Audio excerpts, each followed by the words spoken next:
C'est cette vague qui a eu le plus d'impact sur notre système de soins. Et donc, mon témoignage va tâcher d'aborder les 4 points, c'est-à-dire la compréhension et la reconnaissance des vécus et les réflexions des professionnels de terrain, et le vécu. Donc mon témoignage, ce sera sur le vécu des soignants durant cette 4e vague épidémique en Martinique, et la nécessité et l'obligation pour nous d'adopter ce qu'on pourrait appeler des pratiques dégradées de soins. Donc je m'excuse encore une fois sur le malaise éthique que je vais probablement engendrer sur vous, mais dans ce contexte de débordement du service de réanimation, du seul service de réanimation de Lille, avec cet afflux continu de patients pour les mois de juillet et août, et les indications d'initiation et de poursuite des traitements de réanimation a été contraint et limité par des déterminants qui n'étaient plus uniquement médicaux. Et certes, nous avons, nous les réanimateurs, éprouvé de la pénibilité, de l'épuisement, du surmenage, mais surtout un traumatisme assez inédit, je pense. C'est un ébranlement, une sidération et surtout une impuissance qui me semble assez inédite.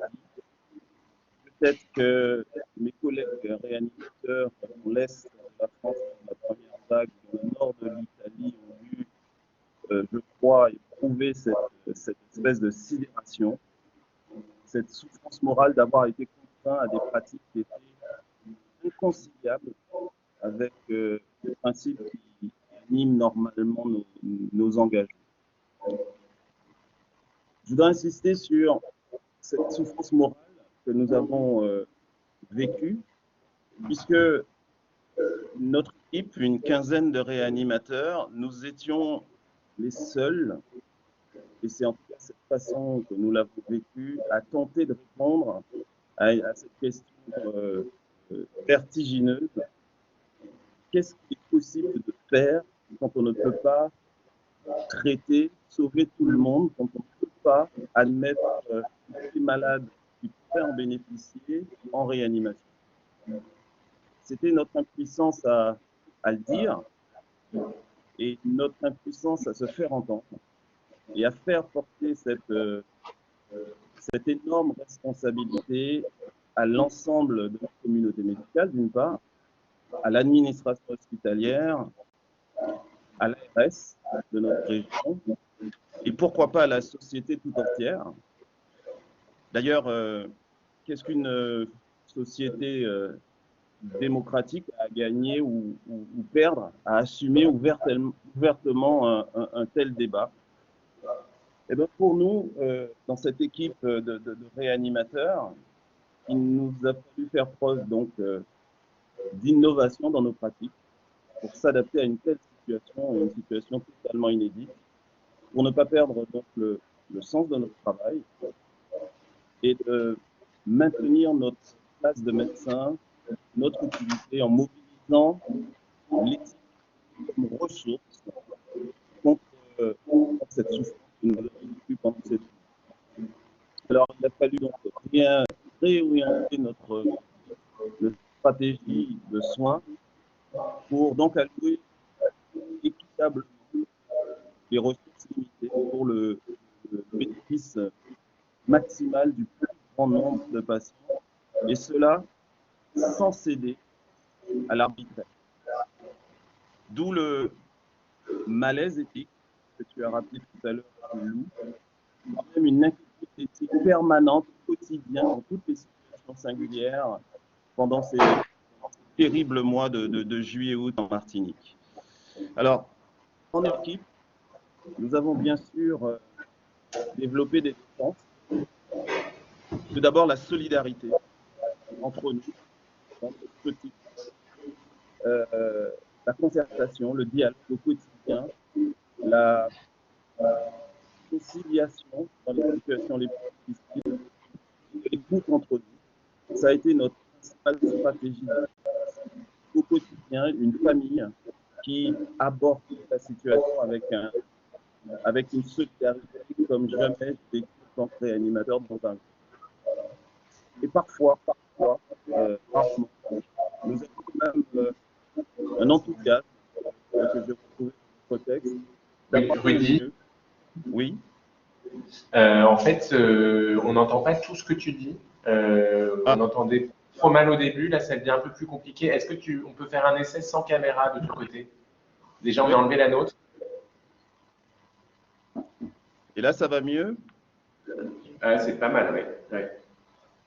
Alors, je ne sais pas où vous m'avez perdu, mais je tâchais de vous expliquer nos mécanismes de défense face à cette tragédie de priorisation des soins que nous avons vécue durant ces 2 derniers mois. Et je vous disais que notre stratégie de défense est surtout basée sur la solidarité d'équipe, de ce petit groupe de réanimateurs qui portait une telle responsabilité de critères de priorisation d'accès aux soins de réanimation, qui a consisté avec beaucoup de concertation, de dialogue, d'écoute entre nous, bref, de la solidarité d'équipe pour affronter peut-être un peu tout seul, trop seul, de tels questionnements éthiques, de critères, de choix pour admettre des patients en réanimation avec donc des ressources limitées.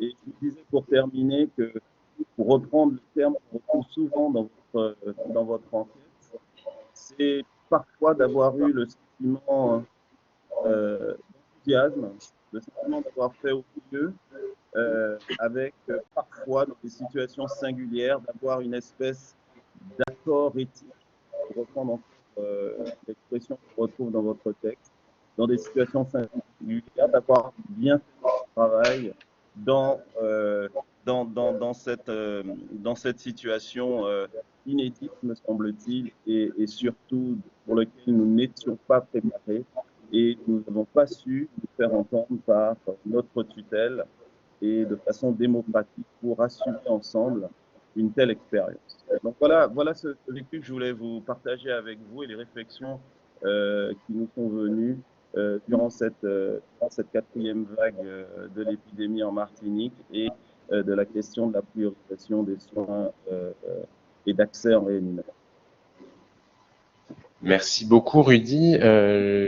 C'était très clair. Je voudrais juste peut-être te poser 2 questions assez concrètes sur 2 choses que tu as dit. Ensuite, je vous donnerai la parole.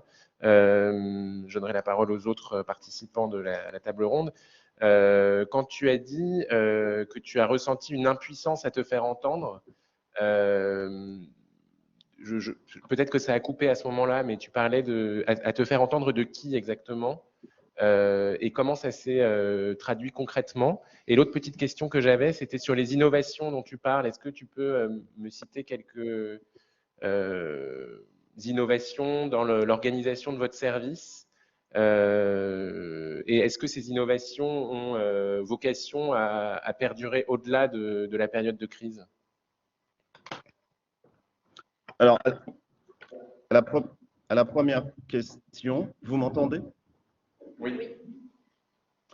Alors, à la première question, la difficulté de se faire entendre, c'était vis-à-vis de l'ensemble de la communauté médicale, d'une part, et de l'administration hospitalière, de l'ARS, et pourquoi pas même de la communauté martiniquaise, de la société martiniquaise. Pourquoi? Pour plusieurs raisons. Je crois que c'est un refus de reconnaître notre métier, de ses limites et du questionnement éthique, un refus de l'affronter les déterminants éthiques, le conflit éthique qui était en jeu là dans une situation de débordement du service de réanimation.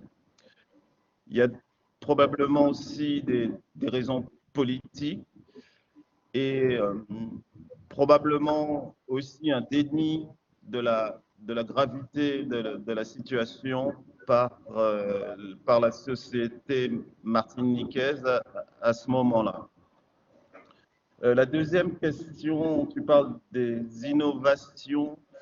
Alors peut-être que ce mot-là est mal choisi, mais ce que je voulais dire, c'est la mobilisation de ce petit groupe de réanimateurs pour essayer de donner du sens à ce que nous faisions dans une situation impossible. C'est-à-dire développer des critères entre nous qui étaient quotidiennement, pluriquotidiennement renouvelés en fonction de la situation épidémique, en fonction du nombre de malades qu'il fallait admettre dans le service, en fonction du nombre de lits disponibles et de donner un sens à cette visée collective de privilégier l'objectif de sauver le maximum de vies plutôt que le patient en détresse devant nous. Donc ça, c'était vraiment une vraie difficulté qui a engendré ce malaise éthique, de faire admettre aux autres collègues soignants de l'établissement de cette visée éthique et enfin de créer à l'occasion et à la demande même des soignants, et je ne parle pas seulement des soignants de réanimation, mais des soignants de l'hôpital, de la nécessité d'avoir non seulement un comité d'éthique clinique que je n'avais pas réussi à installer dans cet établissement, mais vraiment un groupe de soignants qui nous aidaient à prioriser les soins et l'accès en réanimation. Merci beaucoup, Rudy. Cécile, je vais te laisser la parole. Est-ce que tu peux rappeler un peu ce que tu faisais pendant la première vague et ce que tu fais maintenant?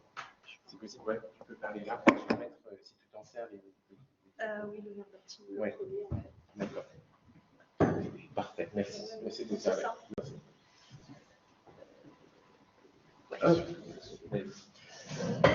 Donc, on m'entend bien?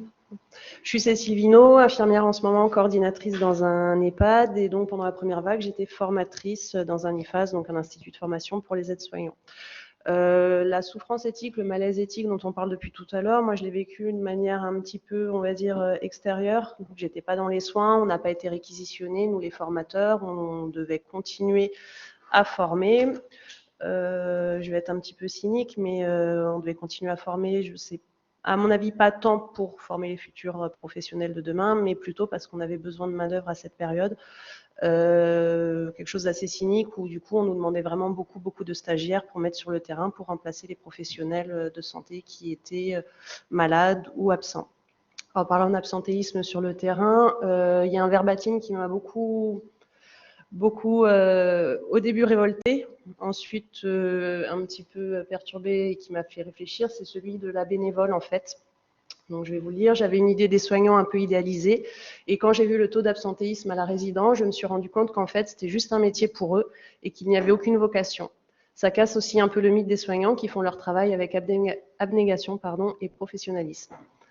Donc sur le coup, ça m'a un petit peu perturbé cette question de la vocation. Donc vocation, si on rappelle l'étymologie même du mot, hein, donc il y a quand même l'idée de l'appel avec une idée aussi un petit peu religieuse derrière. Et c'est quelque chose qu'on essaye de déconstruire un peu depuis pas mal d'années en disant que on est des soignants et le mouvement ni non, ni pigeonne, ni je ne dirais pas le dernier mot, a essayé de se développer. Donc c'est vrai que ça m'a un peu perturbé qu'on continue à mettre en avant cette histoire de la vocation pour les soignants, comme si à cette période, les soignants devaient finalement y aller tranquillement et sans penser à eux, sans penser à leur famille. Je ne vais pas tellement parler des élèves aides-soignants sur la période, parce qu'il y a Angélique qui est venue, qui est une de mes anciennes élèves, et donc je pense qu'elle pourra témoigner de cette période du point de vue élève aide-soignant. Par contre, je vais me faire un peu le relais de la parole d'une aide-soignante qui a vécu la première vague en EHPAD, qui était en unité Covid. Et voilà, donc qui n'a pas trop eu le choix, j'ai bien aimé quand Rudy tout à l'heure parlait de solidarité, parce qu'elle, elle a complètement vécu l'inverse, en fait, elle s'est sentie vraiment très seule par rapport à l'entourage, seule par rapport à l'équipe même qui n'était pas en unité Covid, et donc la souffrance, tout le monde l'a un petit peu vécu, donc ah bah oui, c'est mieux, c'est bien. Ça sera plus simple que tu parles toi-même. Donc la solidarité, bah, pas toujours. Donc l'aide-soignante de l'EHPAD, voilà, décrivait un petit peu ce sentiment de solitude. Donc quand ils ont monté une unité Covid à l'EHPAD, donc voilà, l'aile de l'étage était bâchée, elles étaient que 2 dans l'unité, on passait à travers la nourriture et tout, en fait, pas à travers la bâche. Et même au niveau des réunions, elles n'étaient pas conviées. Quand elles essayaient de participer un peu aux réunions qui se passaient dans l'EHPAD par téléphone, on leur disait on en reparlera plus tard. Donc la solidarité, oui, mais il faut peut-être un peu tempérer ce propos. Il y a quand même eu des grands moments de solitude et des grands moments de souffrance. Souffrance aussi parce que, mine de rien, on a beau avoir la fameuse vocation, bah, ça n'empêche pas la peur de contaminer à la maison, la peur de ramener le virus, la peur d'être malade. Et bah, il y a un infirmier une infirmière qui en a parlé, les collègues qui tombent malades, les collègues qui meurent. Donc ça a été une période assez traumatisante. Je pense qu'on en vit encore un peu les suites à l'heure actuelle dans notre manière de prendre en charge les résidents, la fin de vie qu'on n'aborde plus de la même manière. Ils ont eu beaucoup de décès en très peu de temps, donc l'EHPAD c'est le quotidien, on vit avec, entre guillemets, parce qu'on fait des journées 12 heures, donc on vit avec les résidents, et les voir mourir comme ça aussi rapidement, ça a été quelque chose d'assez traumatisant. Donc c'est un métier, oui parce qu'on a peur, et oui parce qu'on se pose la question est-ce qu'on va y aller, mais en même temps, voilà, il faut aussi se souvenir que les soignants, bah, c'est des êtres humains, et que on parle souvent de la juste distance quand on forme les élèves soignants en disant il faut garder une certaine distance avec nos patients ou nos résidents, mais cette distance, elle est un petit peu, pour moi, elle est un peu illusoire, bah, parce qu'on est dans une relation de soins, et forcément, là, qui dit relation, dit aussi une certaine forme d'attachement. Donc voilà. Je pense que la souffrance, elle a été et elle est encore très présente. Et oui, il y a des belles choses qui se sont faites, certainement. Il y a des expériences positives qui en ont été retirées, mais il y a quand même eu beaucoup de traces qui sont encore présentes. Je ne sais pas si tu veux un peu témoigner du coup par rapport au fait d'être, entre guillemets, réquisitionné sur le terrain alors que bah, vous n'étiez pas formé. C'est vrai que je rejoins tout à fait Cécile sur le fait en fait qu'on ait été réquisitionnés sur le terrain, certains sans aucune expérience.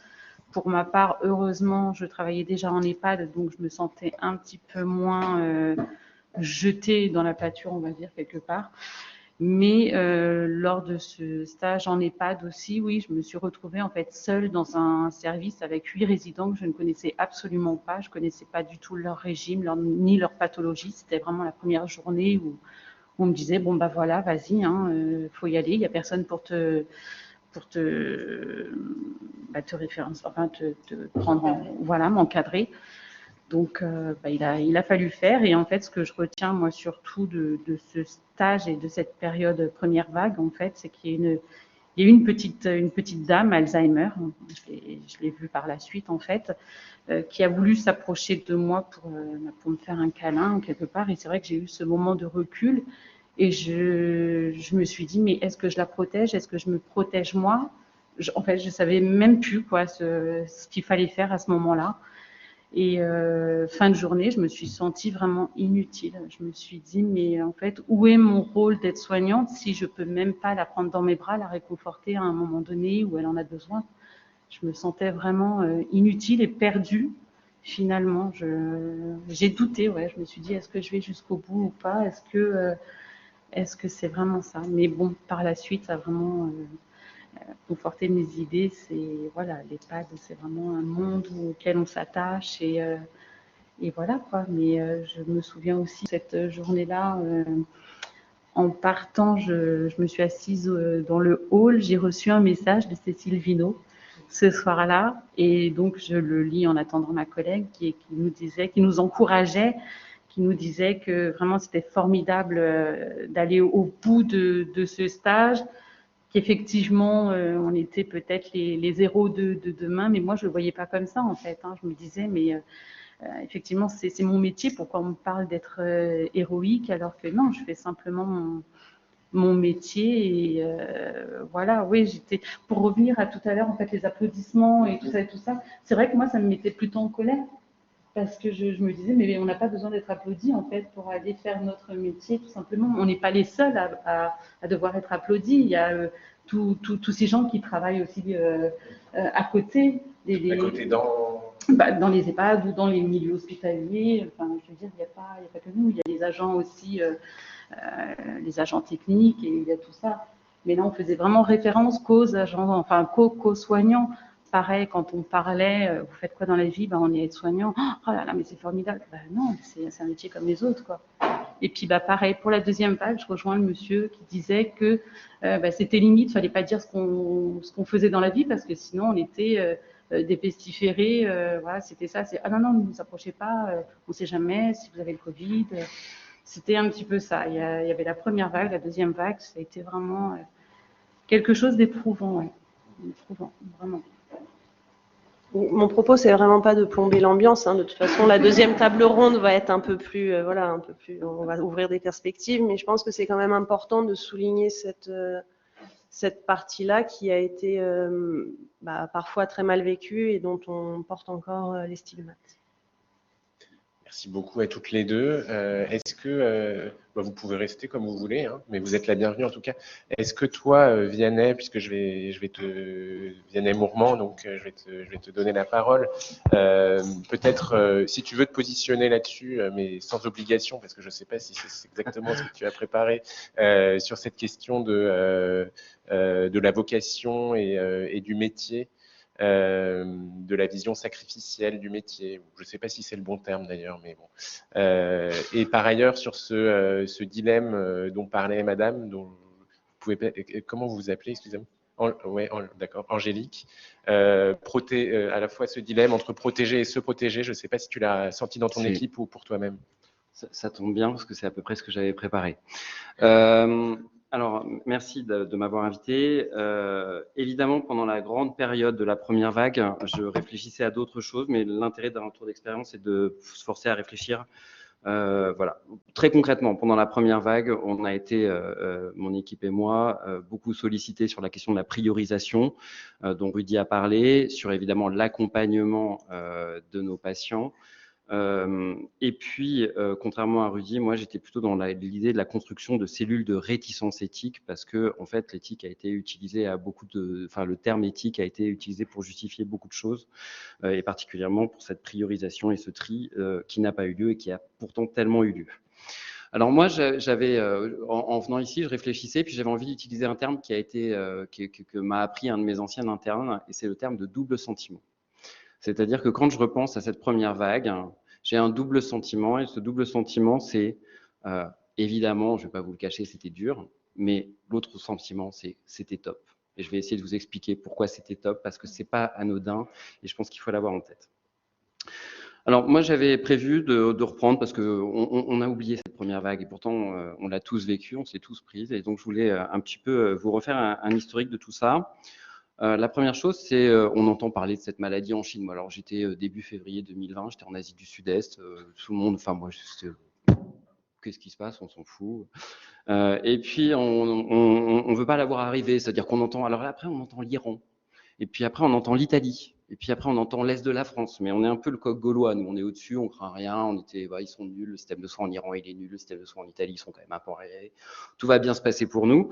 Et puis, d'un seul coup, on comprend que ça arrive. Il y a cette espèce d'énorme anticipation anxieuse. Ça va nous arriver. C'est le moment où arrive l'article italien sur la priorisation. C'est le moment où on se rend compte que l'hôpital français va peut-être être submergé. Donc, on s'y prépare et ça revient à ce vocabulaire martial dont vous avez parlé. On rentre en guerre, etc., etc. Et puis on se la prend, c'est-à-dire que cette vague-là, elle arrive, la France s'arrête et on est des héros, et je vais en reparler un petit peu dans mes propos après. Alors, c'est cool, on y est, nous, alors on est à fond, hein, on travaille 10-12 heures par jour, 7 jours sur 7, c'est intensif, on est les cow-boys en action. Quand je dis on, c'est les soignants, pas que mon équipe. Et puis, il y a surtout un constat qu'on fait à ce moment-là, c'est qu'on n'y connaît rien. C'est-à-dire qu'en fait, on ne sait pas ce qui se passe, on ne sait pas à quel moment il faut s'arrêter, on ne sait pas à quel moment il faut faire du soin palliatif, on ne sait pas à quel moment le patient peut s'en sortir, on ne sait pas quels traitements vont marcher, on ne sait rien. On ne sait rien, et en fait, on est là à se dire, est-ce qu'aujourd'hui, quand je décide d'arrêter, est-ce que c'est mieux que hier, ou est-ce qu'il faudrait le faire demain, ou est-ce qu'on aurait dû le faire hier, parce que finalement, on n'a fait que prolonger une survie, on a fait perdre des chances de qualité de vie aux patients. Pour finir sur cette historique, on continue, ça diminue, c'est le temps de l'épuisement. C'est le temps des constats, c'est le temps des réflexions. Il y a eu beaucoup de réflexions qui sont mises en place après cette première vague. Évidemment, il y a eu d'autres choses après. C'est aussi le temps des explosions. En tout cas, il y a des explosions dans l'hôpital, dans les services, dans les équipes, avec des choses qui finalement, on s'en est pris tellement que ça a été difficile. Et puis, pour revenir sur les différentes vagues, et Rudy parle bien de la quatrième, ça s'en va et ça revient, comme dirait le chanteur, et on entend encore parler de cette 7e vague. Et pour aller un peu plus dans le sujet des soignants, et en tout cas de ce retour d'expérience, je voulais aborder différentes questions, et puis après je conclurai vite. Ce que vous disiez tout à l'heure, et moi je trouve que c'est vraiment important, on a eu, et dans un des témoignages, il y a ça, le truc de « ils n'étaient pas là, il y en a qui ne sont pas venus ». Ouais, il y a des gens qui ont flippé, il y a des soignants qui ont flippé, ils ont flippé pour leur peau, parce que quand on annonce qu'il y a une maladie inconnue qui frappe les gens qui sont plutôt en surpoids, plutôt âgés, avec des comorbidités, quand on est comme ça et qu'on est infirmier, aide-soignant ou médecin, il y a un moment où on a peur pour soi. Et on peut avoir peur aussi parce qu'on n'est pas comme ça, parce qu'en fait on vit avec quelqu'un qui est comme ça, et qu'on peut avoir peur de contaminer la personne qui est chez soi. Donc moi, je pense qu'il y a quelque chose qu'il faut entendre et ne pas être dans un... Enfin, il y a eu beaucoup de jugements à ce moment-là. Pour les soignants, je vous disais tout à l'heure, ouais, il y a être de l'aventure. C'était top, hein. Vous savez, l'hôpital, à ce moment-là, c'était merveilleux. Moi, je me souviens, on avait besoin d'un téléphone portable pour l'astreinte. Normalement, avoir un téléphone portable pour l'astreinte à la science publique, c'est 14 bons et à peu près 6 mois pour avoir un refus. Là, notre secrétaire appelle, un quart d'heure après, il est sur ma table. Et d'ailleurs, personne ne me l'a réclamé depuis, il est toujours dans mon bureau. Je vous rassure, ils n'ont pas mis la 4G dessus, des fois que j'aille sur Internet avec le téléphone d'astreinte.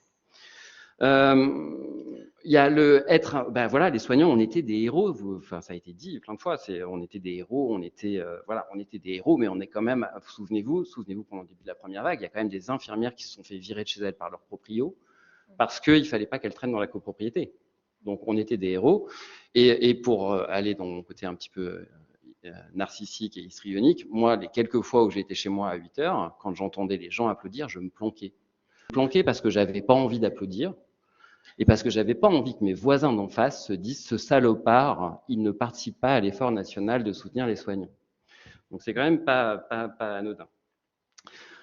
C'était l'époque où on était des héros, mais il y a eu aussi beaucoup de chercheurs, il y a eu beaucoup d'études sauvages qui ont été faites, il y a eu beaucoup de gens qui ont inventé plein de choses. Alors, ce qui est rigolo, c'est que dans un CHU, grosso modo, pour monter dans l'échelle, dans la hiérarchie médicale, il faut faire de la recherche, il faut avoir une thèse, etc. Et donc, chaque médecin a son domaine spécifique de recherche. Et en fait, ce qui était rigolo, c'est que chaque médecin qui a son domaine spécifique de recherche était convaincu d'avoir la solution pour régler le Covid. Et donc, en fait, on a eu une effervescence de recherche.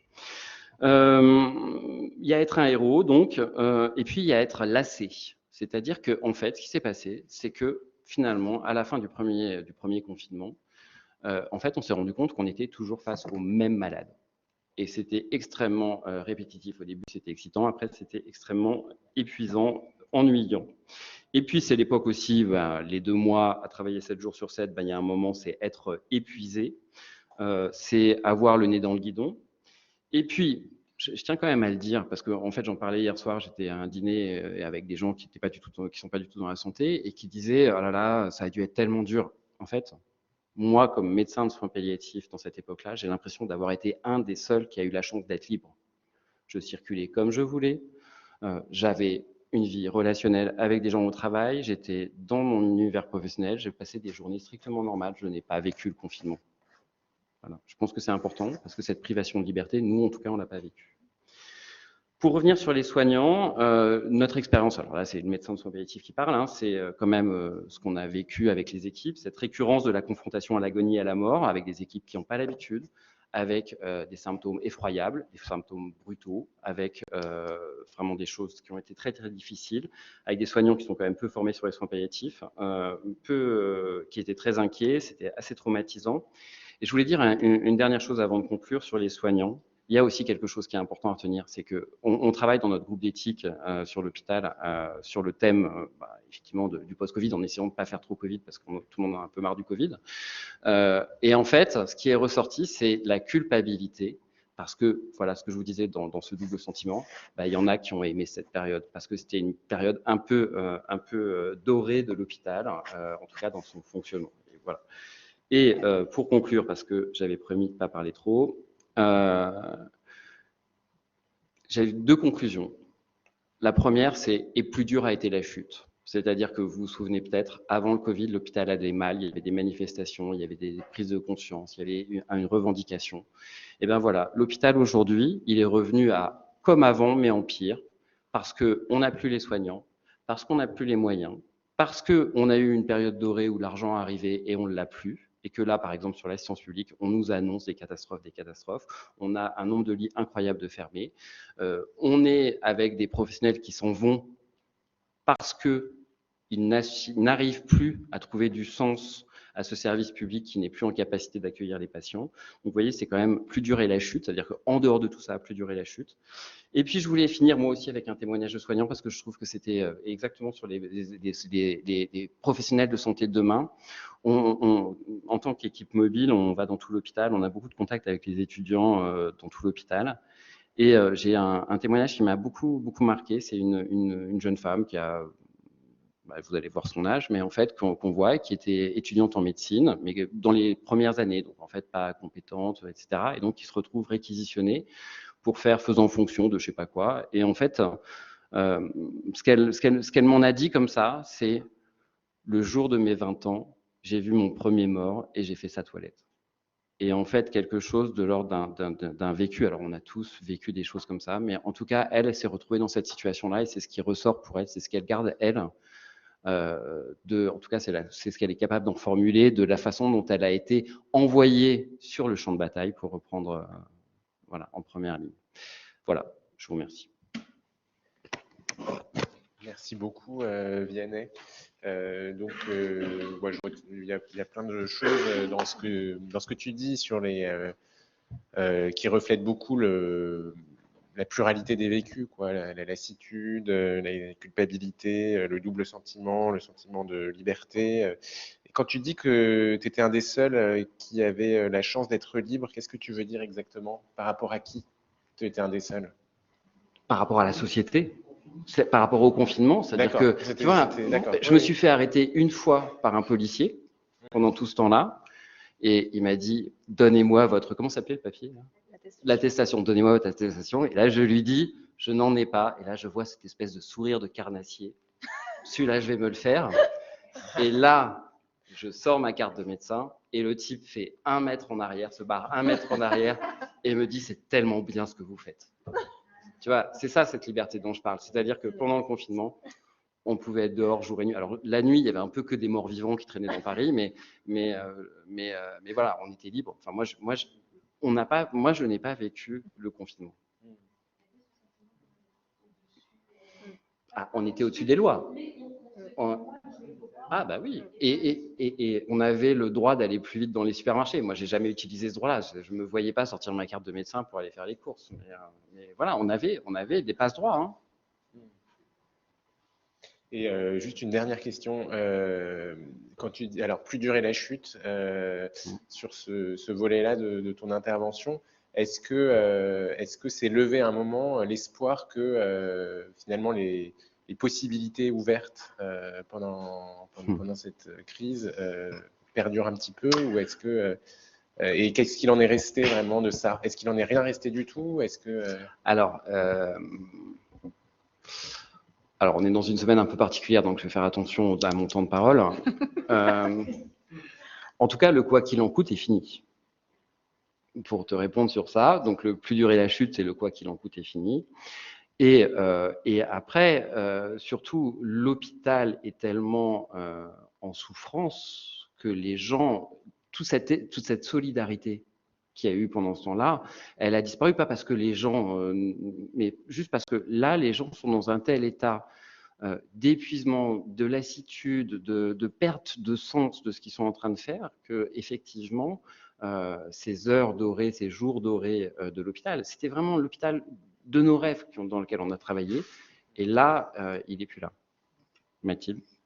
Je suis Mathilde Duval, j'ai été médecin aussi à l'équipe mobile à la Riboisière. Et je pense que sur la question de la liberté, en plus de la liberté personnelle, où en fait on avait la liberté de vadrouiller, de faire nos courses avant tout le monde, je pense que sur le plan soignant, on n'avait plus les contraintes administratives, où en fait l'hôpital, c'est devenu quelque chose d'une rentabilité extrême. Et à ce moment-là, on prenait en charge, alors avec les moyens du bord, certes, ça débordait pas, mais on prenait en charge les patients du plus correctement possible, tout le monde, avec les moyens qu'on avait, et sans des administratifs derrière nous qui étaient en train de nous dire, mais là, aujourd'hui, c'est 3 jours d'hospitalisation. Donc ça aussi, en liberté, c'était le retour de l'autonomie un peu médicale, entre guillemets, grand parlant, mais sur des prises en charge non administratives, en fait. L'âge d'or, entre guillemets, de l'hôpital, je pense qu'en EHPAD, ils ne l'ont pas vraiment vécu, voire ils ne l'ont pas vécu du tout de la même manière. Ça a été une période de pénurie extrême, donc avec zéro matériel, avec zéro personnel. Et du coup, c'est vrai qu'il y a eu un décalage à ce moment-là. Donc certes, ils ont eu quelques cadeaux, ils ont eu quelques crèmes et quelques croissants le dimanche. Mais par contre, ils ont vécu vraiment une pénurie assez terrible. C'est évident. C'est évident. Ouais. Bien sûr. Merci Vianney, merci à tous ceux qui sont déjà intervenus. Et Pauline Dubar, je vais vous laisser la parole. Donc, ce qui est ce qui sera intéressant en vous écoutant, c'est que vous avez été infirmière en réanimation pendant la première vague et que vous étiez aussi porte-parole et responsable dans l'association Soins aux professionnels de santé. Peut-être que vous pouvez nous expliquer ce que vous avez fait à ce niveau-là. Merci. Oui. Alors bonsoir à toutes et à tous. Donc, comme vous l'avez dit, j'ai été infirmière, donc j'ai fait 12 ans de réanimation chirurgicale.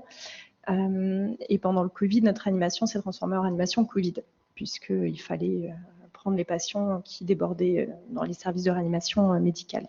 Donc, pour ma part, donc alors il faut quand même rappeler, vous l'avez bien dit, c'est qu'avant la Covid, il y avait quand même déjà des signes avant-coureurs sur ce qui se passe à l'hôpital et dans le monde de la santé en général.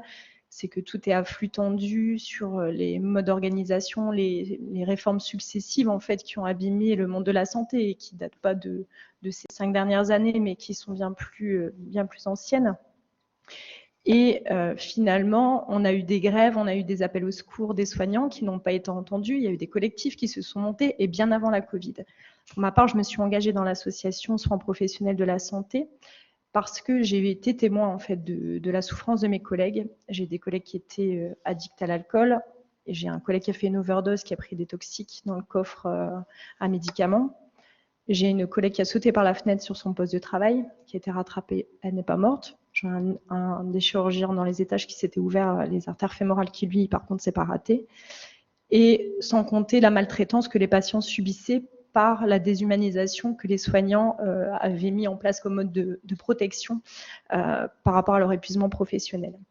Et il faut rappeler aussi qu'en fait, lorsqu'il y a tous ces mécanismes, le soignant, il va être stigmatisé. C'est ce que vous disiez sur le jugement. En fait, comme le soignant n'a pas le droit d'être en souffrance, forcément, il va être accusé d'être un mauvais soignant, alors qu'il y a bien d'autres enjeux et bien d'autres mécanismes psychiques qui se passent.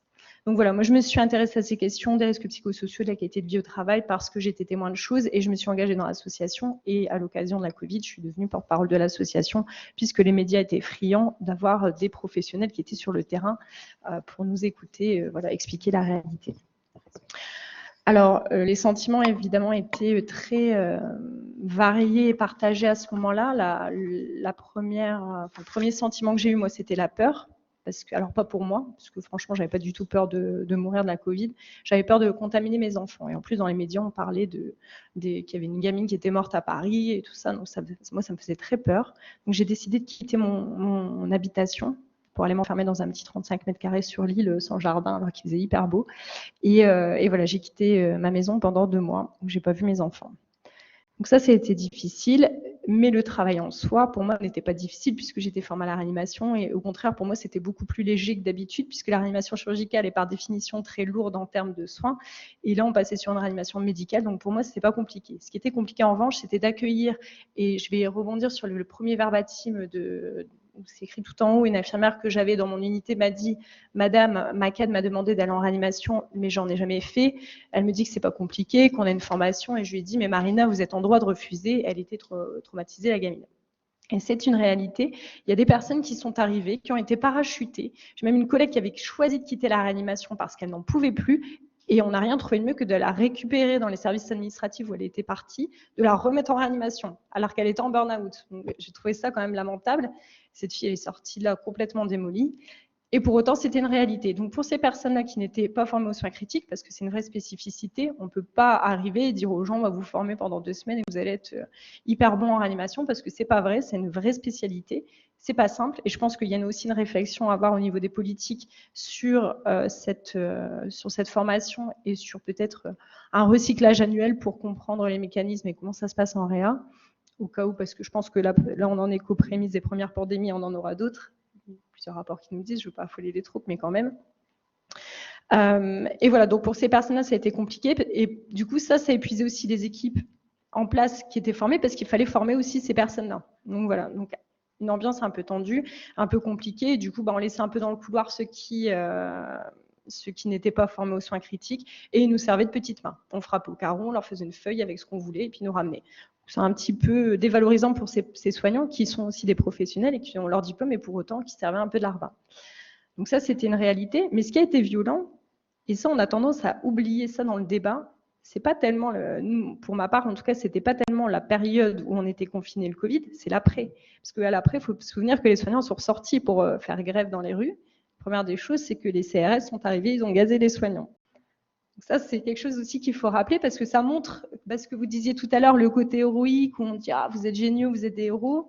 Moi, ça me faisait bien rire parce que je me souvenais des grèves d'avant. Et quand on est ressorti dans la rue et qu'on a vu ça, bon, moi, pour ma part, j'ai pas pu y aller puisque j'ai eu une feuille réquisition et j'ai pas pu aller faire grève avec mes collègues. Voilà, donc pour montrer quand même qu'il y a une violence. Et surtout, qu'est-ce qu'on a eu après? Nous, on est repassé du coup en réanimation chirurgicale juste à la sortie du confinement. Et là, on s'est pris la vague des retards de prise en charge. Et là, ça a été violent, parce que là, on a soigné des gens qui étaient dans des états pas possibles. On a vu des gens mourir et on savait pertinemment que parce qu'ils n'avaient pas été pris en charge à temps, parce qu'on a mis de côté les autres maladies. Et aujourd'hui, on meurt plus d'autres choses que de la Covid.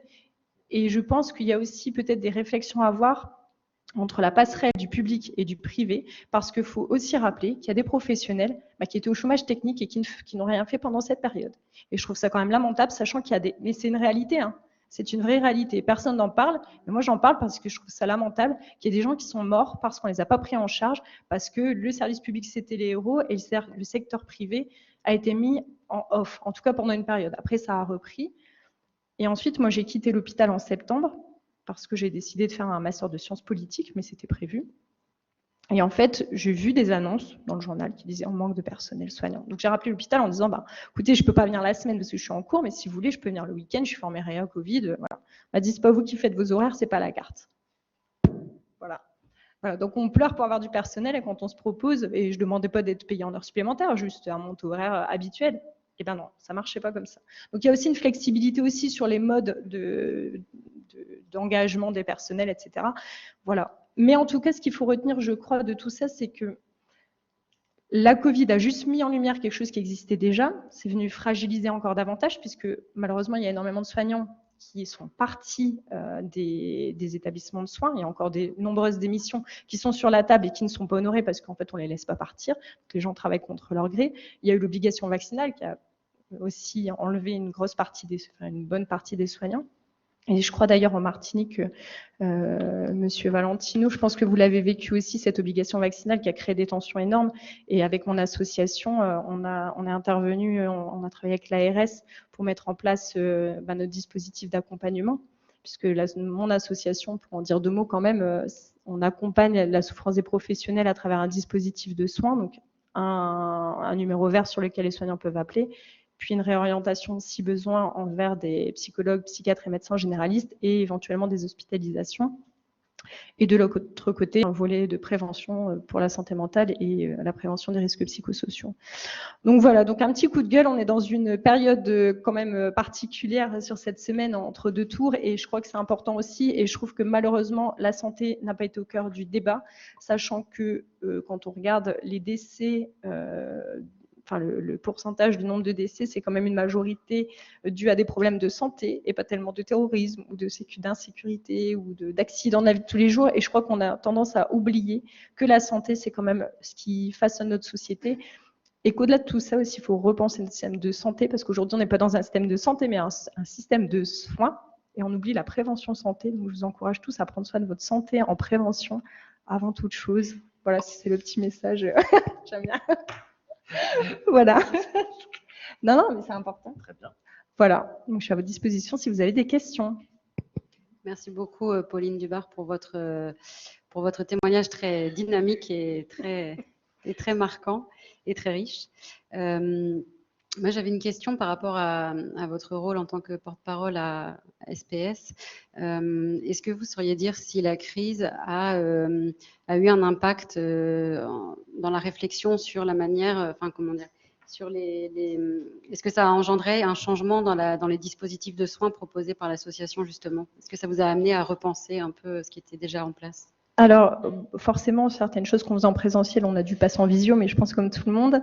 En revanche, ce qui a été très marquant, c'est qu'en fait, on s'est aperçu que les soignants se sont quand même autorisés un peu plus à dire qu'ils étaient en souffrance par rapport à avant. Parce que vu que c'était médiatisé, on s'est rendu compte qu'en fait, on pouvait être aussi, nous, amenés à souffrir. Ce que vous disiez tout à l'heure, le côté vocation et historiquement, l'hôpital est créé par des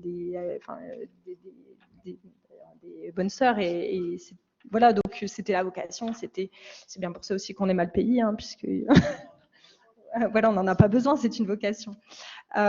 Mais n'empêche que nos appels, on était, on va dire, entre 5 et 6 appels par jour, on est passé à entre 150 et 180 par jour. Donc, qui montre quand même que les soignants, déjà, n'étaient pas très, très bien. Mais depuis, en fait, on est sur ces chiffres. On avait fait 6 000 appels en 2020, on est toujours à 6 000 appels en 2021. Donc, pour montrer quand même que ça reste là, on n'est plus sur la même problématique, on est sur une lassitude, ce que vous disiez. Les soignants n'en peuvent plus. Et franchement, je suis très inquiète pour l'avenir du monde de la santé de demain. Vraiment. Merci beaucoup. Je vous propose qu'on enchaîne. Oui.